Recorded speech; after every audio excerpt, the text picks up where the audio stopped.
How's it going, everyone? Welcome back. Foster Moreau, the draftee of the Las Vegas Raiders, set to be a free agent, has visited with the Cincinnati Bengals. And I tell you what, the more you look into this guy, the more you think this guy's the fit and the perfect fit what the Bengals might be looking for here in the tight end department. This is a guy that has seen a steady decline over the past couple seasons, or not decline, but a steady incline over these past couple seasons. A little over 400 receiving yards this season. And you just watch the way this guy plays. You watch the way he plays in a Raiders system. I think that's what I really like about this guy. It's the fact that we know that historically the Raiders love scheming up plays for their tight ends. We've seen that year in and year out before they had, what was it, Jared Cook, Waller Cook.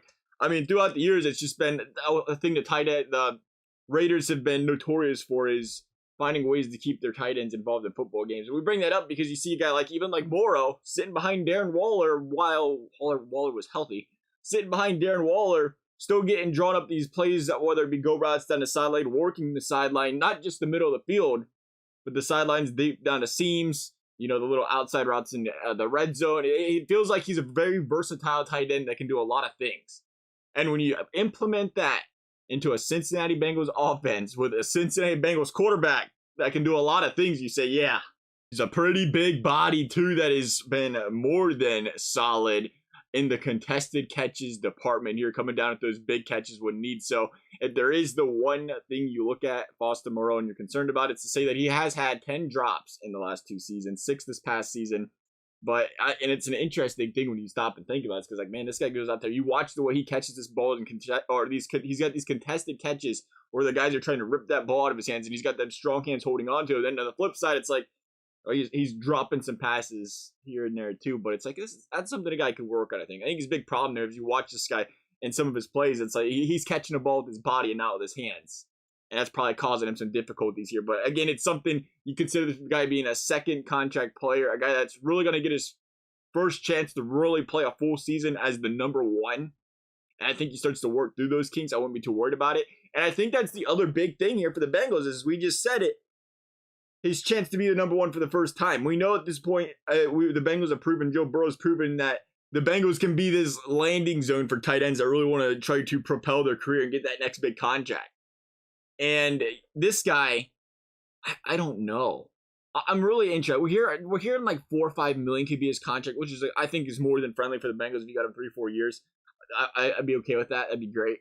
I mean, you can't really, again, 4 or 5 years, 4 years, $4 or $5 million. I think that's a great deal. But I wonder how teams look at this guy, because he has sat behind Darren Waller for 4 years and he's still producing.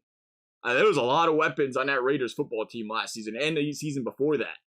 And you consider he was on a football team where Derek Carr and the Raiders really, just these past couple seasons, have struggled mightily to find the end zone, specifically through the air. So it's like, well, you're going to say we had 2 touchdown passes, but you put him in a Joe Burrow scheme, a Cincinnati Bengals red zone scheme, and think about the things this big body tight end can do for this football team.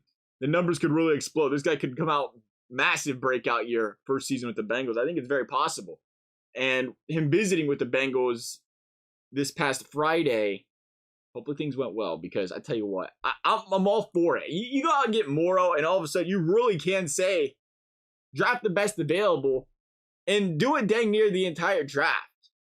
At least them first 2-3 rounds where you're not really glaring at a position. Again, I think there are positions that you're putting at the top of the priority list here, more so if you're like, let's choose the best of these guys, but you don't have as many of these concerns where you had to fill the tight end position. You don't have to fill the safety position.